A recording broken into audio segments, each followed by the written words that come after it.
Oh, we're going to talk about Longlegs. Right? Yes. Now, has your opinion changed on that? It's a movie that sticks with you. Very much so. Yeah, I agree. I don't know, just the weirdness just kind of creeps into your soul a little bit. Now, this is one of the technical aspects that I thought was really well done that someone else mentioned is the framing of specific scenes was really well done, especially the intro, if you remember that. It was actually kind of like weirdly boxed in. That was the car pulling up the driveway. Yeah. So that was him. And then the opening was fucking amazing. Because I remember, I swear, I was like, did we just see his face? It was scary without actually doing anything scary. It was like almost just kind of the reveal of his face. And I don't even remember if you saw his face in the opening. Yeah. You did? I think real briefly. Real brief, yeah, exactly. I was like, I don't maybe even know if showing his face when he was talking about it's your almost birthday, and here I am with my long legs, and it is so fucking creepy. This is a small point about cinematography. They did a scene, and it wasn't even relevant. It was just, but when I saw it, I'm like, this is good cinematography. I think they were in the barn, and there's a doorway, and they did some kind of pan, not a pan going across, not pan, but like a zoom through the doorway, and like a trolley shot where it's on a track and it tracks behind them. It wasn't like it just the expanse that you saw or something like that. It was just really because I think they really spent some time and thought about some of those types of scenes. Yeah. I mean, it was certainly a slow burn, but you're like, what's going on the whole time? What's going on? What's with this girl? Yeah. And I think there might be a feeling amongst audience members that how everything was resolved, the resolution maybe didn't live up to your expectations. I think that's why people who don't like it it was unconventional, it was unorthodox. So for me, the ending was actually more impactful, rational than it could have been. So I thought there was some resolution, I believe. Now I don't understand. There's still kind of the thing. It's like, did she have to shoot that doll, and she couldn't? Yeah, or not?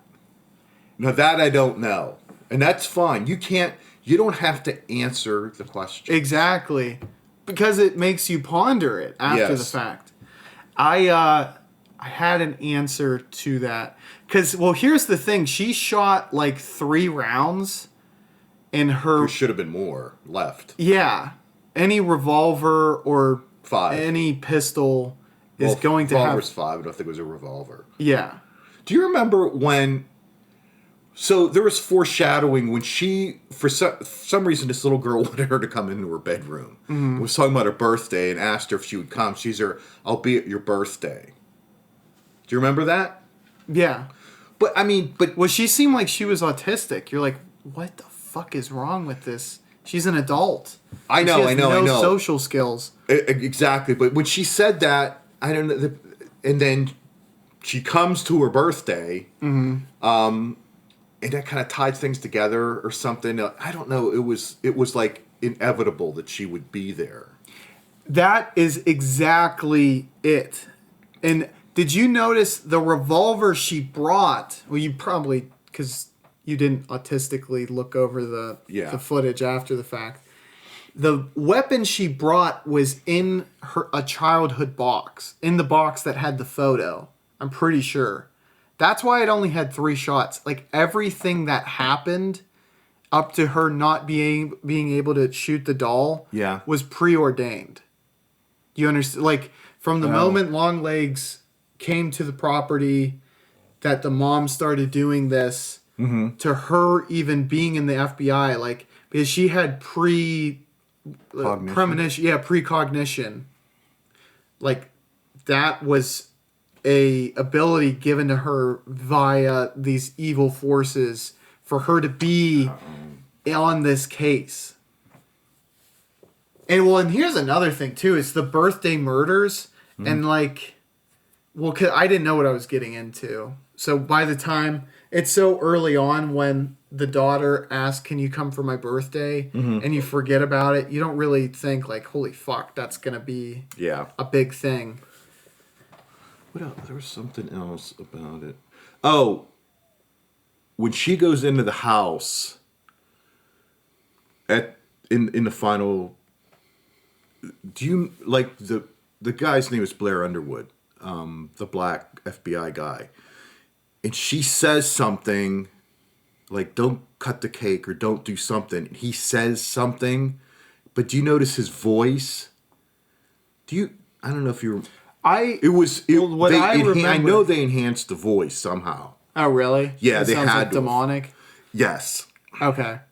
Because the thing I remember about that is he's like, he's speaking like euphemistic, which I don't know if that's a word, but in euphemism about it works for, well, it's a double entendre for like, I'm going to cut the cake, I'm going to kill my wife. Like he's saying, I'm going to, or like, oh, I'm going to take care of my wife, but you know what I mean? Well, another thing is she says, we're going to go in and cut the kitchen and we'll be back out. He's like, yeah, we're going to go cut the kitchen or cut the cake and I'll be back out. Right. Yes. Like they're saying like, shit okay, like that. yeah. Which is super cool that it's like this type of possession. It's like they're just under the spell. Yeah. They've lost. They're not in control anymore. And they say things that they shouldn't be saying, you know, that they're admitting to, or he's admitting that he's going to kill her. So, and this is probably the most interesting aspect that I found out about the film. Also, by the way, I have 2 videos on Longlegs. You watched them. You liked them. Yes, they were incredible. You thought there was some good points? Yes. And you would recommend it? Highly. So, anywho, Osgood Perkins is the son of Anthony Perkins. I've told you this numerous times. But I think now that you've watched the film, you might be able to kind of agree. Is he the director? Yeah. Okay. Osgood Perkins, the director, is the son of Anthony Perkins, the actor Psycho. who is Norman Bates in 1960 Psycho, Alfred Hitchcock. And if you weren't aware, which I did not know this, maybe you did, but Anthony Perkins was married, obviously had Osgood, but was a closeted He was a homosexual. Yeah. And he didn't really realize this until Osgood, the son, learned that his dad died of AIDS-related complications. Like, that's how he learned. So, and that's kind of, I think, deeply inspired this movie because his family had this really, not sinister, but this huge secret that he was kind of kept in the dark for his own protection, which mirrors how the agents, you know, it's like we're protecting the mother protected the girl from knowing. That she does what she does. She's doing what she's doing to save her, to save the daughter. Right. So, that is okay. So he translated that real life situation very well into this movie. Yeah, that's just another thing. Like, well, I'd like to see more from him because. He probably hasn't done a lot, has he? Or do you know? No, there's 2 other ones and they're like that type of horror. Well, I mean, so like my hope and guess would be that he just would get better. Right. I mean, and not that, it's, you know, he's not, that was like pretty half-assed attempt. It was good, but we could see some really good unorthodox horror from this type of director. Yeah, I'll watch what he comes out with next because I liked it. Unless it's critiqued as being, you know, but this has to have gotten him some kind of play, you know, some kind of leverage in the business. Huge word of mouth campaign for that movie is maybe the biggest. I'm glad Nicolas Cage did that. I think he just did it. I mean, he didn't do it for a paycheck. I mean, the guy owns like 2 castles. Yeah, but he did go bankrupt. Pretty sure. Yeah. I think he's past the point of trying to pay back whatever he owed. Yeah. I mean, he just he did this because he believed in the project. Yeah, I think. yeah. And he put it on frankly, the map. If he didn't do it, this movie does not get as much play. He does. I mean, it's just this guy is so insane. Yeah. Just so insane. That I've never seen a character that just out there, you know? And I think that, like, two things that I think even just the aesthetic immediately brings to the attention of the audience is he looks like the shell of a person, and he also kind of looks devoid of humanity. Yeah. And that is what that character is. Yeah, because the facial makeup was excellent. Yeah. Very good. And it looks like, you're like, oh, is that going to be silly? If you just saw a still of it, but as you see it in the movie, it works so well. Yeah. You're like, that's like what the fuck? Yeah, What is there's that? there's I mean, you know, there's people you've seen with He looks like Honey Boo Boo's mom. really bad makeup. Well, if she were like 70, yes.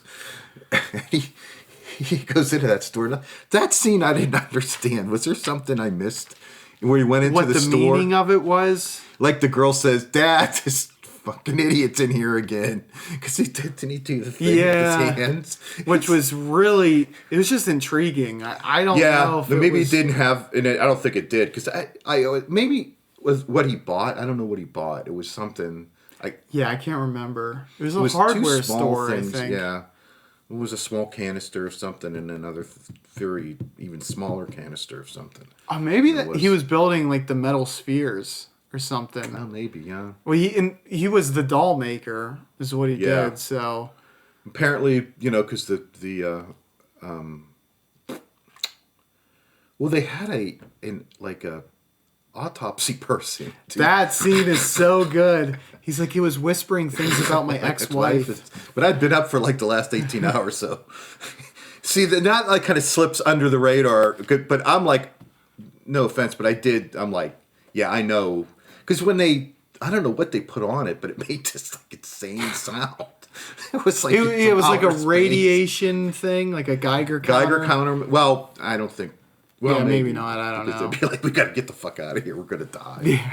Radiation. Maybe poisoning. EMF machine. EMF, electronic magnetic field.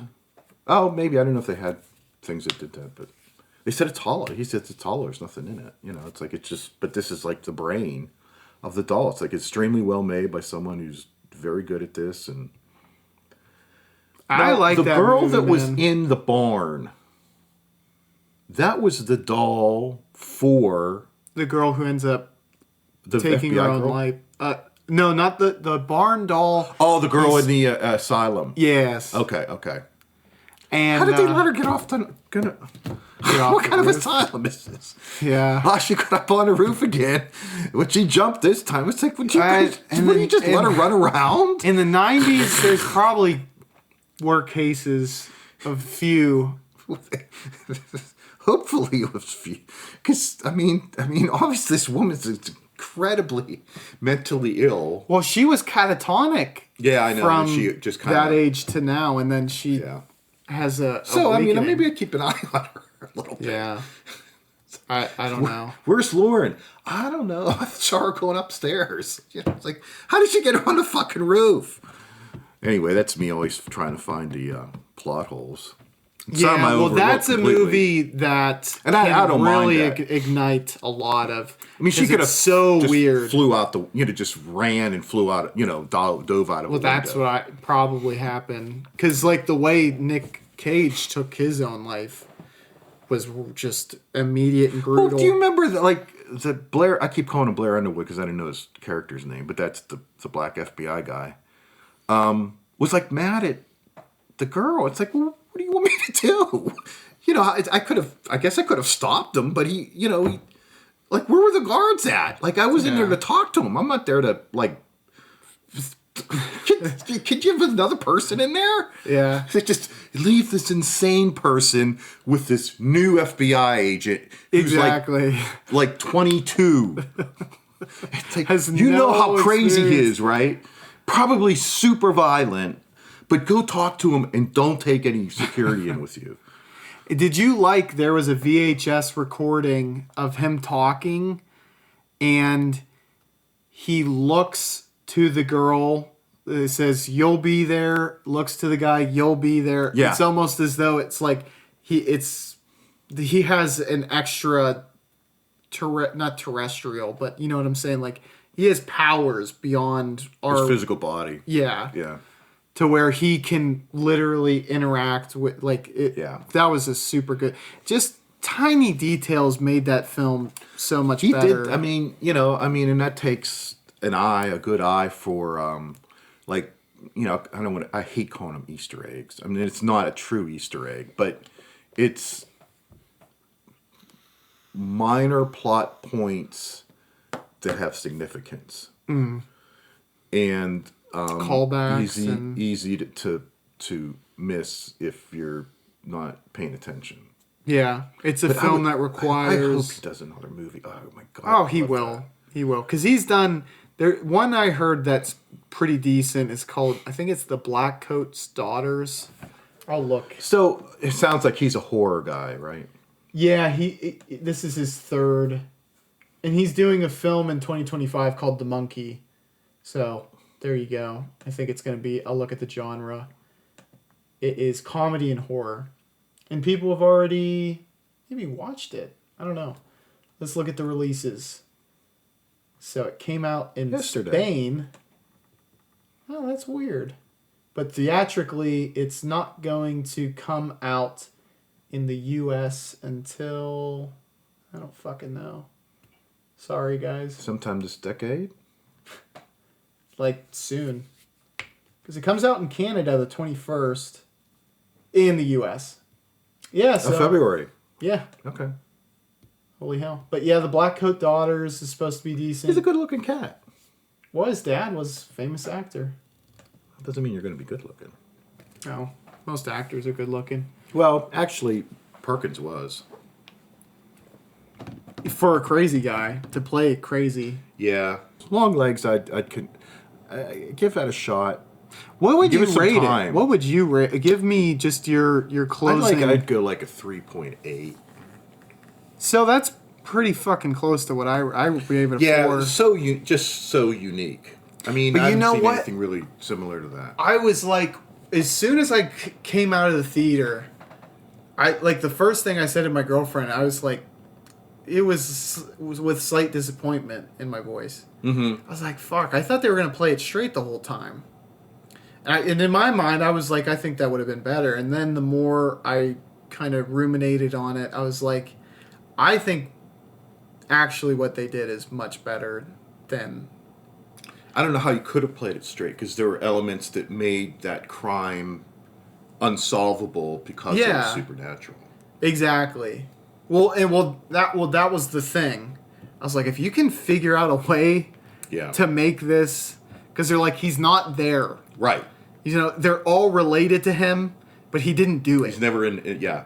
So it's like, how the fuck is he doing it? Yeah, so the husband's doing it. Yeah. He's killing everybody. So it's like, is he getting blackmail on them? But I'm like, well, what the fuck does blackmail matter? How bad is that? Yeah, exactly. Kill your family. It's like, look, I'm going to kill myself, but the kids I'm going to leave alone. Life.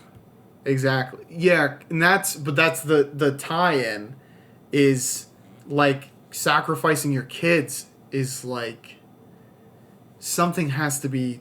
I know Chris Benoit did it, but like you're like he was literally insane. Yeah, he popped a cap in his brain. Yeah, he just wasn't. Yeah. It's the one thing you would do anything to protect. Right. So if it meant you just had to take yourself out, you would do that. Right. And that's why you're like, dude, something is up. Right. Nothing makes them... Well, I mean, you do see that happening, but no one who causes it from the outside. There's no outside factor that's causing... right. Because people will kill themselves and their family. But it's not because of another person in involvement. And not just one time, but multiple times over, like, decades. You know? Yeah. What are some of the motivations of real life where they do themselves in the family? I mean, Benoit's one, but Generally, psychosis. well, there's got to be some mental illness involved, but it is like the husband and wife are. Oh, that's such odds. They're Yeah. like, fuck you, and Yeah, yeah. I'm gonna kill everything. Well, they say taking your life, I say this, is killing the world. I agree. Yeah, at least to some degree. Yeah. It's the most violent action you can take. Yeah. So. Because to you, it's like, well, it's the whole, if a tree falls in the woods, does it make a sound? Right. But everything is only, the world happens through your perspective. Right. And even if you aren't perceptive to it as it happens, it only matters when it applies to you. Does that make sense? Yeah, sure. For, I mean, for your world you. is. I mean, you have a own personal world, and so like something that happens in India, if it doesn't somehow directly affect you, It's almost like it didn't happen. yeah, it's like it didn't happen. So I agree with that. Yeah. So when you take yourself, it's like that stopped whole the world ends. Yeah. Which is, I like perspective. Something for the fans to think about. Yeah. Let us know what you want us to cover next. What you want DadMan's new nickname to be. Today it was Mr. Biscuit. Mr. Biscuit. And we will catch you On the flip side. the flippity flip. I'm not saying that. I will File. not say that.